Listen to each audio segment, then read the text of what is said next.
Namaskar everyone. Today let's talk about the Bangladesh unrest. Osman Hadi.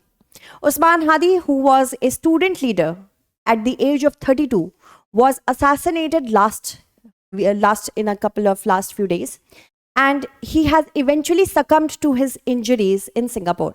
Many of you must be thinking, why was he even carried to Singapore? Because in Bangladesh, it is suggested that they do not have the facilities to treat such cases. He was shot in the head. So not from the perspective of political asylum, but to get advanced treatment, he was carried to Singapore. And Osman Hadi, who is he? He is a student leader. He was a student leader. He was known for his anti-India stance. He has made so many comments that would boil your blood.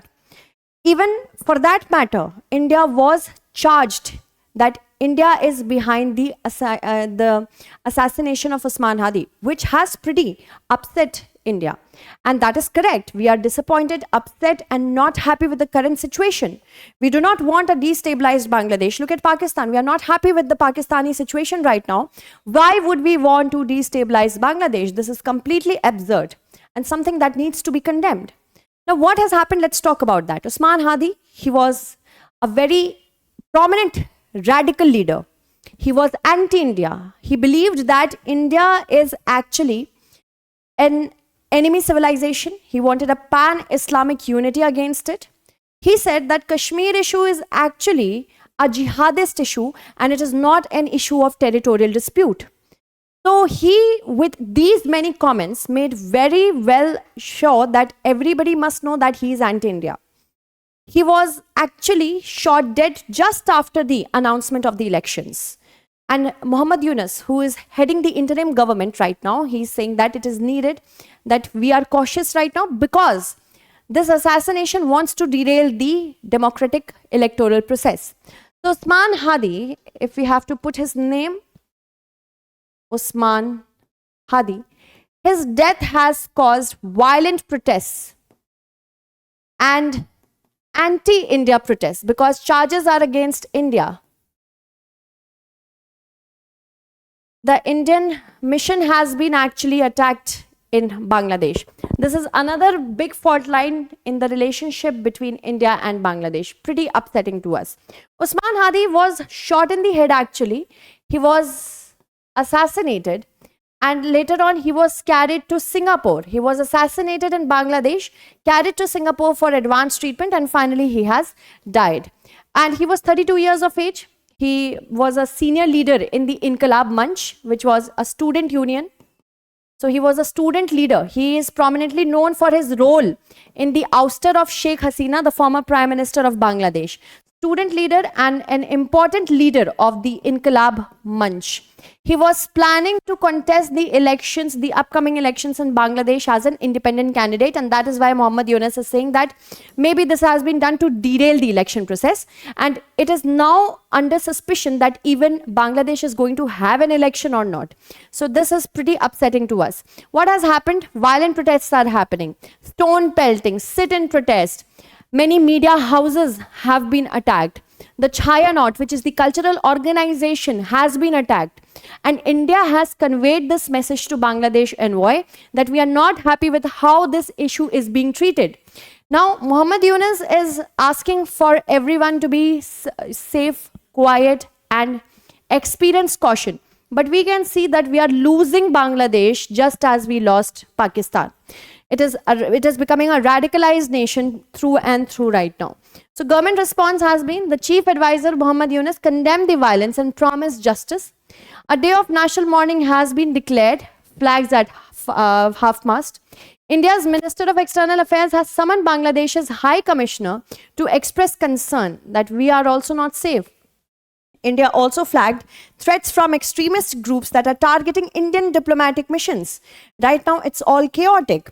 Government response, the interim caretaker government has been led by Muhammad Yunus.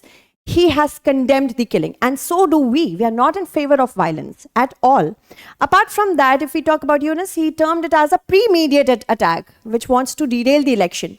Since the ouster of Sheikh Hasina in 2024, We are still awaiting elections, a democratic process to help a government to be formed in Bangladesh so that we can go ahead with the relationship that we had with Bangladesh. Government has declared a day of national mourning. Moving on, talking about the broader background, the Sheikh Hasina government fell when she was ousted from Bangladesh back in 2024, 5th of August, after weeks of student-led protest. And this student-led protest was led by none other than Osman Hadi. Apart from that, in November, she was sentenced to death for crimes against humanity related to the use of lethal force during protests. And since then, she is living in an asylum, political asylum in India. The blockades of highways are happening. Vandalism of public-private property, clashes with security forces are all a result of this difficult situation. Now, what is India doing? India right now knows that it has lost Sheikh Hasina there, and it is right now ensuring that Sheikh Hasina is fine. Sheikh Hasina is living at an undisclosed location. Beg your pardon. Sheikh Hasina's asylum over here is very important. Why? Because it is a threat to her existence if she goes back. And Sheikh Hasina has been a very pro-Indian leader. And that is why we should ensure that a pro-Indian leader stays safe. That is completely true. Even the parliamentary panel has suggested that Sheikh Hasina's living over here is completely fine. So that's not a problem. However, India has, a month ago, there was a news that India is fortifying the eastern frontier with Bangladesh through new military stations in West Bengal and Assam, so that we can collect more intelligence. Now, so more prominently, because we are seeing that Bangladesh is losing itself in the violence. Now, as we know that the Chicken's Neck, this region is very much in the news. Why? Because Chicken's Neck is also known as the Siliguri corridor. It's a very thin piece of land which connects the rest of India to the northeastern states. The Chicken's Neck lies in West Bengal. Like the neck of the chicken is vulnerable, similarly this region is vulnerable. And Bangladesh has time and again said from unofficial channels that India has to fear Bangladesh because it can cut off the chicken's neck. That means it can invade this region. Thank you, Bangladesh, because that's never going to happen. However, still these threats need to be need to be understood. Why? Because extremist groups can also be used as a strategic asset, like Pakistan is doing for us. So the Siliguri corridor, which lies in West Bengal, it is just 60 kilometers long, and at the narrowest spaces it is just 20 to 25 kilometers in width. That means it is pretty thin in nature. And Bangladesh's help was needed in order to access our northeastern areas.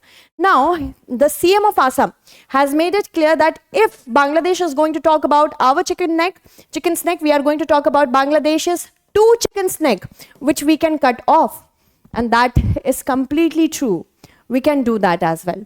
Moving on to the next portion is that there are challenges to the India-Bangladesh relations. Sheikh Hasina has been living in a political asylum in India, which has irked the current government. Muhammad Yunus is adamant on getting Sheikh Hasina back. Why? Because Sheikh Hasina has to be executed. Why? Because she has been termed as a person who has perpetrated crimes against humanity in Bangladesh. We also have an extradition treaty with Bangladesh, which we signed in 2013. So that was the India-Bangladesh extradition treaty in 2013. However, we may not send Sheikh Hasina back. Sheikh Hasina has herself said that if Muhammad Yunus has the guts, then he can call me to International Criminal Court and not some Bangladesh kangaroo court. So it is in our hands to ensure that Sheikh Hasina, if she doesn't want to go, we will not send her back, even though we have signed this treaty. Why? Because this is a political system, not some sort of justifiable system. So since Sheikh Hasina has come to India, there is an interim government that is taking care of Bangladesh's affairs very well, and political shifts in Bangladesh are happening. Possible change in leadership may hurt the current relationship that India has with Bangladesh. Apart from that, opposition has accused the Hasina government of authoritarian tendencies. We have to now if the new regime comes, we have to reassess what will be our foreign policy towards Bangladesh. We have to adopt a less India-centric and more independent approach. We can also see that it could dilute the momentum which was built in bilateral relationship when Sheikh Hasina was there, the Prime Minister. Geopolitical realignment will take place. Bangladesh is cozying up to Pakistan, the same Pakistan which did so much wrong to Bangladesh and Bangla-speaking population of this country that from East Pakistan, it had to be changed to Bangladesh in 1971 with the help of India. So increasing engagement with China and Pakistan under the Belt and Road Initiative is also threatening India. Chinese involvement in infrastructure, trade, energy sector is not going to help India, and the current situation also, which is very anti-India, is not going to help. We have to see that illegal immigration, porous border management, cross-border movement is also threatening our northeastern regions, our West Bengal regions, which is creating extremist tendencies over there. Future governments may reduce security cooperation. If they don't want to cooperate, they will not cooperate because if it's a menace to them, better it be a menace to India. Water sharing disputes, especially the Tista River, could re-emerge, which is definitely going to re-emerge. Climate change and population pressure are likely to intensify the water scarcity. There are risks of political instability in India. For example, street protests, electoral violence, military intervention as well. There could be domestic instability. It will weaken Bangladesh's capacity for foreign relation and it could become a radicalized nation. Now, looking to the question, let's see, in the context of recent political development in Bangladesh, discuss the opportunities and challenges for India-Bangladesh relations. What diplomatic approach should India adopt in response? So I hope you found this section interesting.